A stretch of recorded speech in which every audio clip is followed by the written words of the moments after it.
شکر د خدای نه پښوندم د مدرسې طالبا د مدرسې طالبا بل چرته نشته د سي مزي طالبا هر سړی هغه فخر کوي په یو نسبت باندې په یو تعلق باندې چې زما تعلق او رشتہ داری هغه د پلان کې هغه منبر سره ده زما تعلق هغه د ام پی ای سره ده د ام ان ای سره ده د وزیر اعلی سره ده بلکې د وزیر اعظم سره ده دغه تعلق د فخر ذریعہ غړي او دغه تعلق په دې باندې ډېر زیات خوشاله وي او په هر مجلس کې هغه د په دغه تعلق باندې د خوشحالۍ اظهار هم کوي او دغه تعلق ډېر لپاره ساتي چې په دنیا کې هغه په ما باندې یو تکلیف راشي یو مصیبت راشي سبا له دغه ام پی ای ام ان ای هغه زما سره ولاړ وي زما چېرته تانه تحصیل راشي دی به زما سره هغه ولاړ وي د دنیا هغه زما یو کیس راشي په هغې کې به دغه کس چې دی نو هغه زما ملاتړ کوي زما مرسته به کوي زما مدد به کوي نور خلک هغه هم بیا د ده سره هم تعلق ساتي وایي لکه د ده تعلق چې دی نو هغه د پلانکي ام پی ای سره په دې تعلق باندې هغه دی فخر کوي خو لیکن تاسو ته دې پته وي چې دغه قرآن د ماشومان وایي د دې تعلق د چا سره قایمېږي دیتا کما عہدہ او سند ملاوی نن دیتا اغا سند ملاو شو دغه سند یقیناً چې هغه د دنیا د یو ام پی ای سره دی نه جوړی د یو ام ان ای سره هغه نه جوړی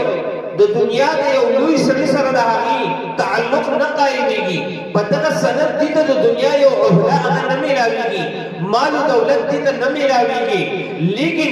دا هغه سند دی چې د دې په ذریعې سره دغه حافظ قرآن ته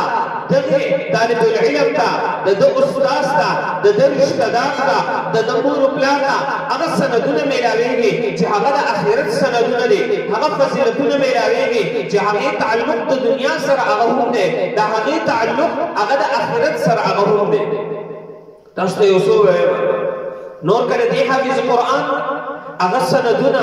د دې حافظ قرآن هغه فضیلتونه هغه ذکر کول هغه یو سړی وغواړي یقینا چې ماښام ته به خبره ورسي خو دغه فضیلتونه به هغه ختم نه شي صرف چند یو څو چې دی نه هغه تاسو ته ذکر کوم اولنی سند او فضیلت دلته دا میلاویږي چې دی اهل الله جوړ شي یعنی د الله اهل او کورنۍ والا هغه جوړ شي د ده تعلق د الله سره هغه پیدا شي ځکه حدیث کې راځي نبی علیه السلام فرمایي ان لله اهلینا د الله دپاره هغه څه اهل دی خاندان دی تعلق والا هغه خلک دی من الناس د خلکو نه صحابو ته اوس وکړو من هم یا رسول الله ای د الله رسوله دا کم خلک دی چې د الله سره تعلق جوړېږي او د الله د خاندان خلک هغه جوړېږي قال النبي عليه السلام فرمایي اهل القرآن هم اهل الله دا اهل القرآن دا اهل الله خلق دی وخاصته او دا الله خاص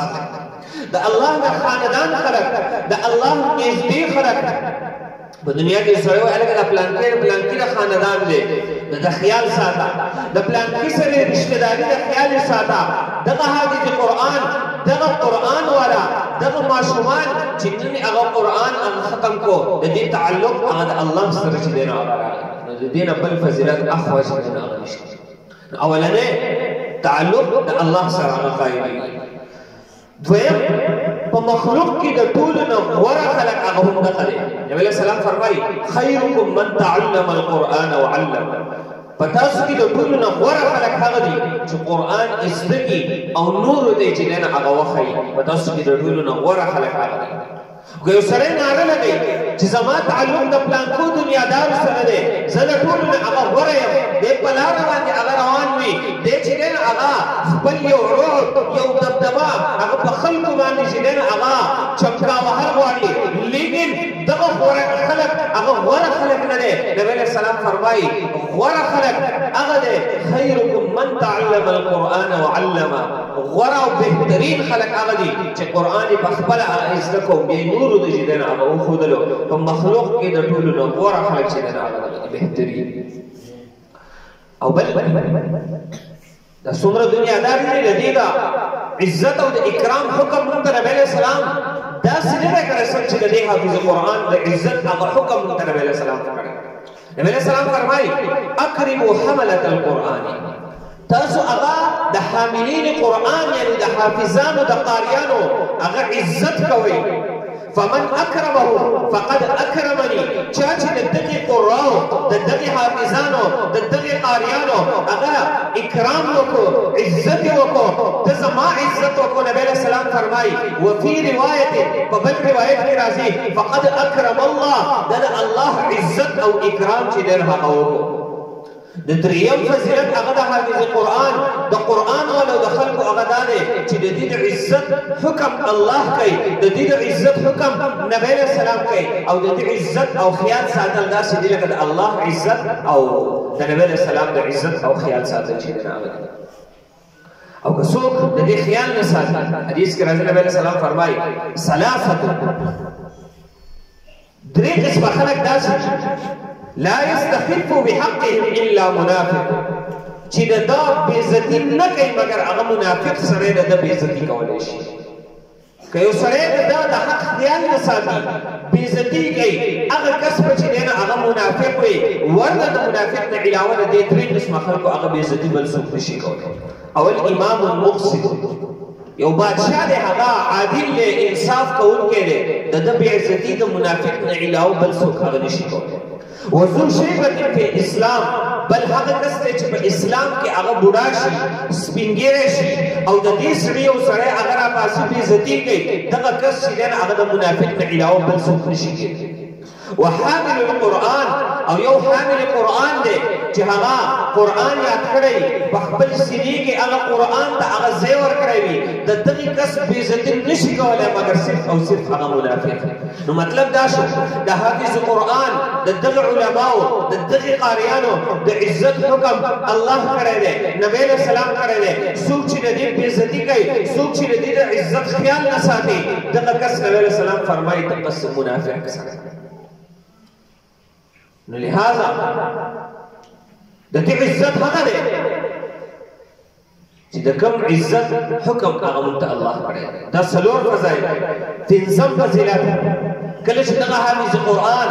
اهل القرآن دا خلک دا په قبر کې هغه کېښودلی شي د قبر دغه خاوره ده دغه د الله هغه حکم وکړي اذا مات حامل القرآن کله چې حافظ قرآن یو قاري صاحب یو عالم یو مولانا هغه وفات شي دی په قبر کې هغه دفن کولی شي دغې ځمکې د الله هغه حکم وکړي اوحى الله الى الارض ان لا تاکلي لحمه الله دغې ځمکې ته هغه حکم وکړي چې ته به د دغې حافظ قرآن یو داسې انسان نن تا ته را روان دی چې د هغه په سینې کې زما کلام چې دی هغه محفوظ دی لہذا د دغه وخت چې دی هغه هډوکي هغه به نه خاوري یعنې دلته به څه نه وی هغه ځمکې ته هغه حکم وشي هغه ځمکه ورته هغه به جواب کې وایي ای ربي کیف آکل لحمه وکلامک فی جوفي نبی علیه السلام فرمایي چې دغه ځمکه ورته هغه په بدل کې هغه جواب ورکوي ای زما ربه زه به څنګه چې دی هغه د دغه انسان غوښه د دغه انسان هغه هډوکي چې دی هغه څنګه خاورې کړمه حالانکې ستا کلام د هغه په سینې کې چې دی هغه پروت دی زه به څنګه چې دی هغه د ده هډوکي هغه خاورې حضرت مولانا بدر عالم صاحب هغه د خپل والد صاحب هغه واقعه نقل کوي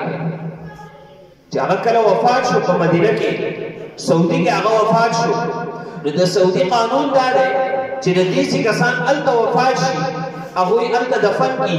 هغوی پرې داسې دوايانې هغه وغورځوي چې د هغې نه شپږ میاشتې پس چې دی نه هغه قبر بیا کولاو کړي د هغه وجود چې دی نه هغه خاورې شوی وي هغه قبر صفا کړي په هغې کې بل مړی چې دی نه هغه دفن کړي نو زما والد صاحب چې کله وفات شو شپږ میاشتې تېرې شولې هلته دفن و شپږ میاشتې هغه تېرې شولې د سعودي د قانون مطابق د هغه قبر هغه کولاو کړی شو هغه په خپل قبر کې داسې پروت و لکه څنګه چې په هغه ورځ باندې ښخ شوی هغوی بیا قبر بند کو شپږ میاشتې پس بیا قبر کولاو کړی شو هغه په هغه قبر کې داسې پروت و لکه نن چې هغه دفن کړی شوی شپږ میاشتې پس بیا قبر هغه کولاو شو هغه بیا هم په قبر کې داسې پروت و لکه نن چې هغه دی دفن شوی وي دی وایي زما د پلار قبر درې پیړۍ هغه پرانستلی شو لیکن زما پلار هغه په قبر کې هغه صحیح سالم پروت و پلار یې عالم نه و پلار یې چې دی نه هغه حافظ قرآن نه و لیکن دی واقعه ذکر کوي وایي زما د پلار حالت چې دی نه هغه دا و چې زما پلار به چېرته هغه حافظ قرآن طرف تخفي چې دی نه هغه هم نه غځولی چې زه دغې قاري صاحب دې حافظ قرآن ته دې طرف ته چې دی نه هغه خپې هم وغځوم دا زه بې ادبي چې دی نه هغه ګڼم ځکه د ده په سینه کې د الله کتاب هغه پروت دی زه د ده طرف ته هغه خپې هم نشم غځولی نو دومره قدر به یې کوو چې د هغه طرف ته به یې خپې هغه هم نه غځولی نو قدر چې دی نه هغه خو لا زیات وایي د دغه عزت د وجې نه الله پاک د هغه جسم چې دی نه هغه داسې محفوظ وساتو نو چې یو سړی د حافظ قرآن خیال ساتي دومره د هغه جسم الله پاک دومره محفوظ ساتي نو چې یو سړي دغه قرآن له په خپل سینه کې هغه ځای ورکړی وي او دا هغه سینه ده دا هغه کتاب دی چې د ځمکه او اسمان لا نو پیدا شوی ترمذي شریف کې امام ترمذي روایت را نقل کوي دی وایي کله چې الله پاک ځمکه اسمان لا نو پیدا کړی د دې د پیدایش نه تقریبا 50,000 کاله مخکې الله پاک د سورې طه د سورې یاسین هغه تلاوت فرمایو کله چې الله پاک د دې تلاوت وکړو نن یو قاري صاحب تلاوت وکړي خلک چې دی نه هغه په جذبه کې راشي د خلکو زړه چې دی نه هغه باغ باشي شي د خلکو زړه ته هغه یو سکون میلاو شي یو خوشحالي میلاو شي خو کله چې د دې تلاوت هغه نبی علیه السلام کوي د هغې به څه شان و د دې تلاوت صحابه کوي د هغې به کم شان و نبی علیه السلام راځي په یو صحابي پسې ما ته د قرآن تلاوت وکړه هغه ورته ویل الله رسوله قرآن خو په تاسو نازلېږي څنګه په تاسو باندې د هغې تلاوت وکړم هغه ورته ویل ما ته نبی علیه السلام ویل ما ته الله چې دی هغه حکم کړی دی که د ابی بن کعب خواته چې دی هغه لاړ شه هغه نه چې دی هغه تلاوت واوره هغه په ژړا شو الله زما نوم اخیستلی و نبی علیه السلام ورته فرمایي او الله ستا نوم اخیستلی و چې ته لاړ شه پلانکي ته او هغه چې دی هغه به تا ته قرآن ووایي ته ورته چې دی هغه غوږ کېږده د هغه نه قرآن چې دی هغه واوره نو د هغه صحابي هغه د قرآن د تلاوت په هغه څه حالت و بیا د نبی علیه السلام د تلاوت په هغه څه حالت و بیا د جبریل علیه السلام د تلاوت په څه حالت و بیا د رب العالمین چې د هغه د طرف نه هغه دغه کلام هغه نازلېږي د هغه خبرې دي د هغه کلام دی هغه چې دغه کلام نازلوونکی ذات دی د هغه دغه خبرې دی د هغه د تلاوت په هغه څه حال و هغه چې کله تلاوت هغه ارشاد وفرمایل فرشتې چې دی نو هغه مجلس کې ناستې دي فرشتې چې دی نو هغه تلاوت وکړي د سورې طه د سورې یاسین تلاوت وکړي فرشتې په وجه کې راځي فرشتې په هغه وخت کې چې دی نو هغه مبارکي ورکوي طوبی لألسنة مبارکي دي وي د هغه ژبو دپاره کومې ژبې چې وایي د دغې قرآن هغه تلاوت کوي طوبی لأجواب مبارکي دي وي د هغې سینو دپاره کومې سینې چې به دغه قرآن هغه محفوظ کوي طوبی لأمة مبارکي دي وي د هغه امت دپاره په کوم امت چې به دغه کتاب هغه نازلېږي د نن نه هغه د آدم علیه السلام پورې څومره زمانه وه یا د آدم علیه السلام نه د ځمکې اسمان د پیدایشه پورې یا د ځمکې اسمان د پیدایش نه 50,000 کاله مخکې فرشتو په هغه وخت کې دې امت ته مبارکي ورکړې ده فرشتو په هغه وخت کې دغه حافظ قرآن ته هغه مبارکي ورکړې ده فرشتو په هغه وخت کې دغه تلاوت کوونکي ته هغه مبارکي ورکړې ده نو زه به نن چې دی هغه څنګه مبارکي نه ورکوم زه به نن څنګه چې دی هغه دغه حافظ قرآن له هغه مبارکي نه ورکوم زه به نن څنګه د دغې سینو چې دی هغه قدر نه کوم زه به نن څنګه د دغې امت قدر نه کوم زه به نن څنګه د دغې ژبو قدر نه کوم زه به څنګه چې دی هغې طرف ته هغه خپې چې دی هغه وغځوم زه به څنګه د دې چې دی هغه بېعزتي وکړم او څنګه به چې دی هغه د دې بېعزتي برداشت کړم چېرته هغه هم نشي کېدلی چې فرشتې په هغه وخت کې هغه مبارکي ورکوي نو یقینا دغه امت مبارک امت دی بیا به دغه امت کې هغه زړونه مبارک دي چې هغه دغه قرآن یادوي هغه ژبې مبارکې دي چې هغه به د دې تلاوت کوي دغه رنګې پنځم فضیلت زمونږ په عباداتو کې اهم عبادت هغه لمونځ دی چې د معراج په شپه باندې نبی علیه السلام ته دغه لمونځ په تحفه کې هغه میلاو شوی خو د دغې مانځه لپاره طریقه کار دا وي چې یو کس مخکې شي او نور پسې شاته ودرېږي امامتي چې دی نه هغه وکړي او د دغې امامتۍ فضیلت دومره راغلی دی چې یو سړی ځان لمونځ کوي او یو سړی په امامتۍ سره لمونځ کوي د امامتۍ سره دا لمونځ چې دی هغه په 27 درجې بلکې د دې نه هغه هم الله پاک زیاتوي دومره چې دی هغه فضیلت لري یو سړی ځان له 20 پیرې مونځ وکړي په امامتۍ سره یو پیر مونځ وکړي دا چې دی نه هغه برابر کېدلی شي خو د دغې امامتۍ دپاره چې یو کس وړاندې کېږي دا به څوک وړاندې کېږي نو حدیث کې راځي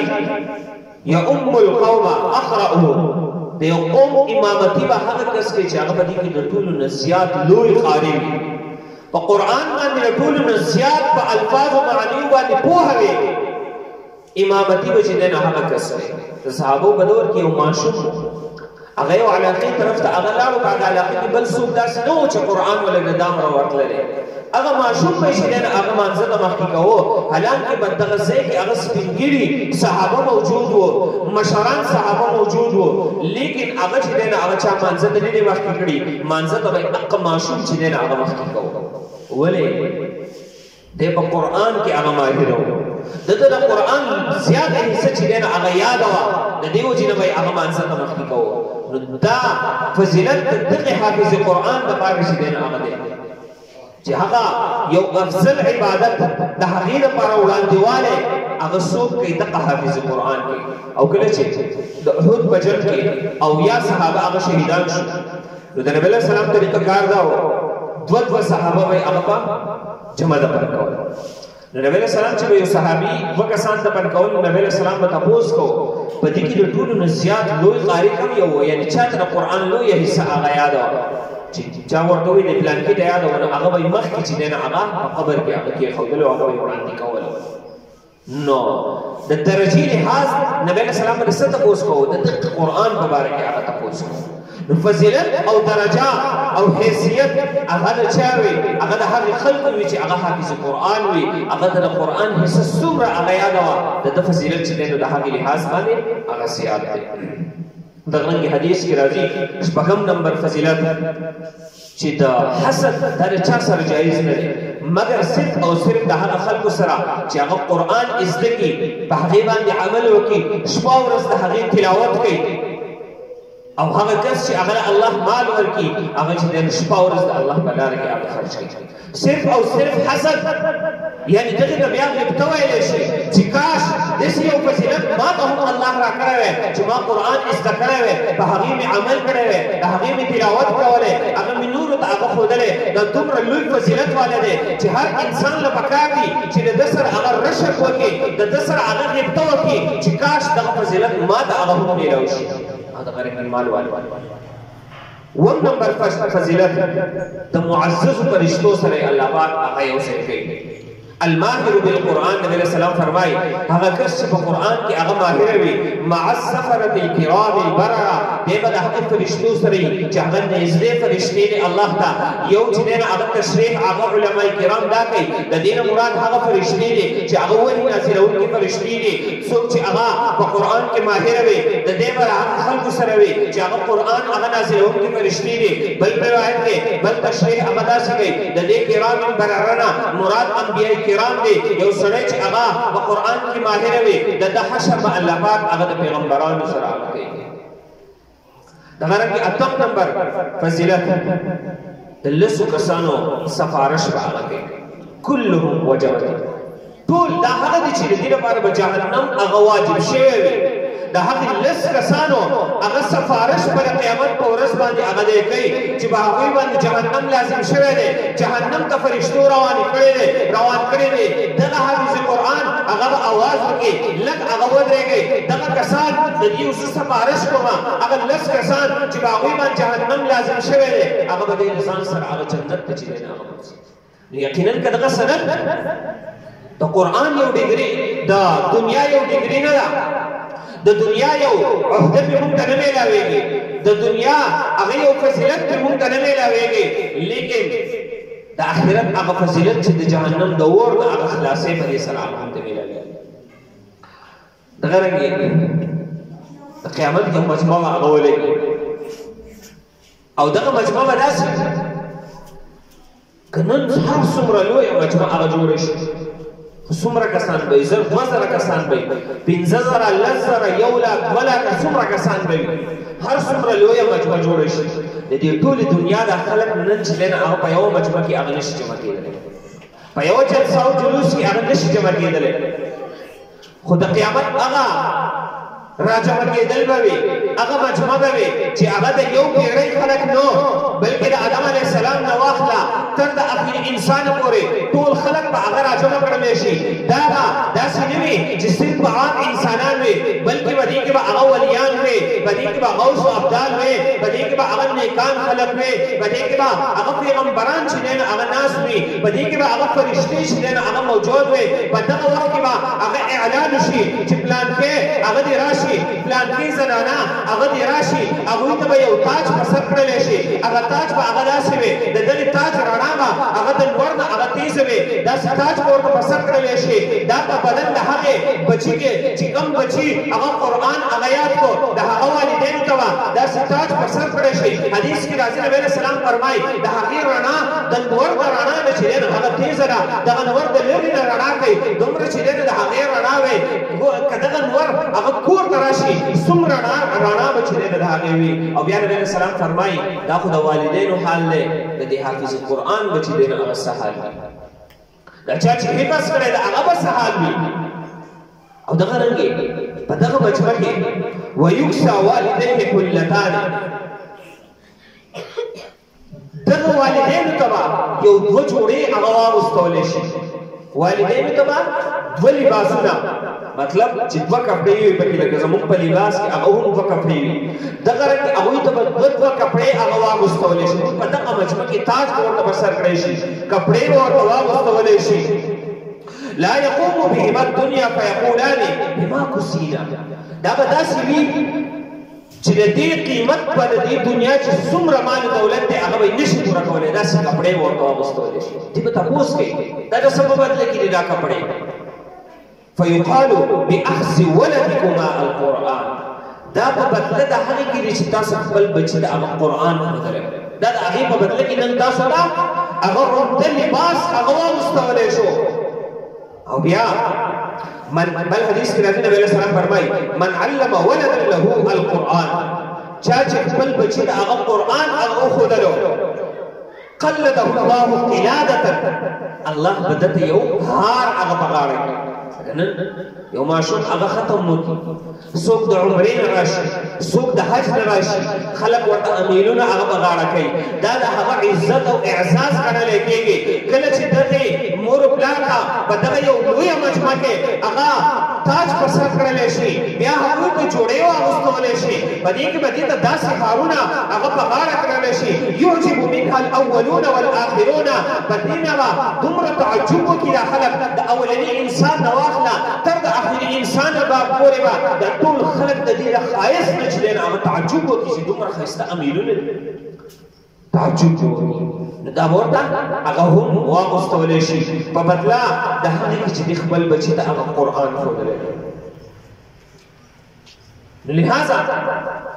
پکار ده چې موږ خپلو بچو ته د ټولو نه اول هغه قرآن وښیو دنیاوي تعلیمات د دنیا ډګرۍ دي هغه په دنیا کې د یو انسان په کار راغلی دی به په دنیا کې هغه دنیاوي مال او دولت به دته میلاو شي دنیاوي عزت به دته میلاو شي خو ډېر داسې خلک چې ډګرۍ حاصلې کړې وي خو نوکري ورته نه میلاوي هغه خپل وخت هغه هم تېر کړی وي پیسې هم لګولې وي خو بیا یې هم هغه په کار را نشي او د آخرت دا ډګرۍ داسې ده چې دا بېکاره کېږي نو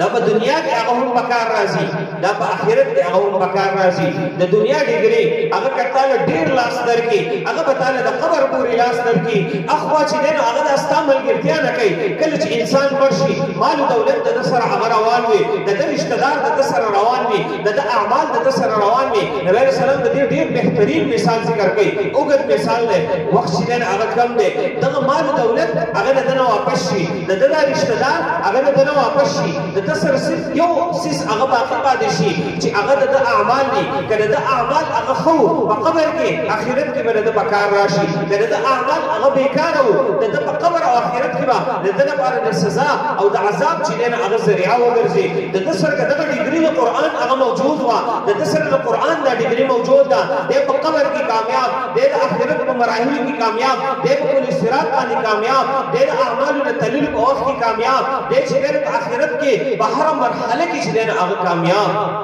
او په دنیا کې هغه هم کامیاب. تاسو ولیدلی زموږ علما حافظان قاریان هغوی ته الله پاک هغه د بادشاهۍ ژوند هغه ورکوي. یو بادشاہ هغه وي چې هغه ظاهري بادشاہ وي، د هغه تاج په سر وي، هلکه دا بادشاہ دی.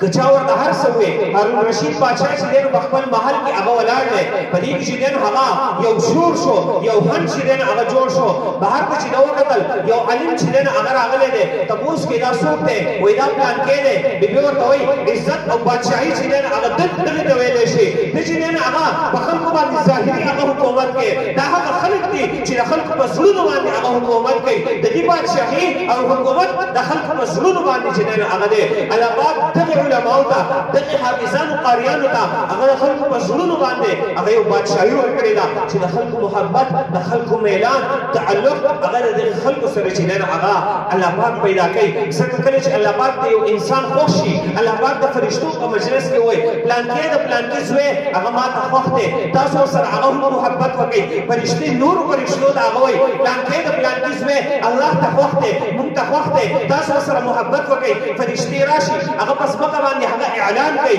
ځمکه باندې اعلان کوي پلانکی د پلانکي زوی الله ته خوښ دی، نږدې فرشتو ته خوښ دی، موږ عامو فرشتو ته هغه خوښ دی. ای د ځمکې خلکو تاسو ورسره هغه هم محبت چې دی هغه وکړئ. د دغې اعلان نتیجه وي چې هر سلیم الفطرت انسان هغه د عالم سره هغه محبت کوي، هغه د قاري سره، هغه د حافظ سره، هغه د دیندار سره، هغه د نیکانو خلکو سره هغه محبت ساتي. ځکه الله ورسره محبت ساتي. دا د هغه اعلان چې دی هغه نتیجه ده. نو په دنیا کې هم الله پاک دې ته چې دی هغه سرخرویي نصیب کړې ده، په آخرت کې هغه هم د دې لپاره کامیابي ده. لہذا چې موږ په خپله هغه د دې سره تعلق قایم کړو. که زمونږ هغه خپل وس کېږي، موږ وس چې دی هغه قرآن زده کړو، موږ دغه قرآن هغه تعلیم زده کړو، په هر جومات کې هغه درس او تدریس کېږي، هغې کې شرکت کړو چې په دغه کتاب کې زما رب هغه ما ته څه ارشاد فرمایي، زه په هغه درس کې هغه شرکت وکړم، زه د خپل جومات امام پسې راشم. یاره ما قرآن نه دی ویلی،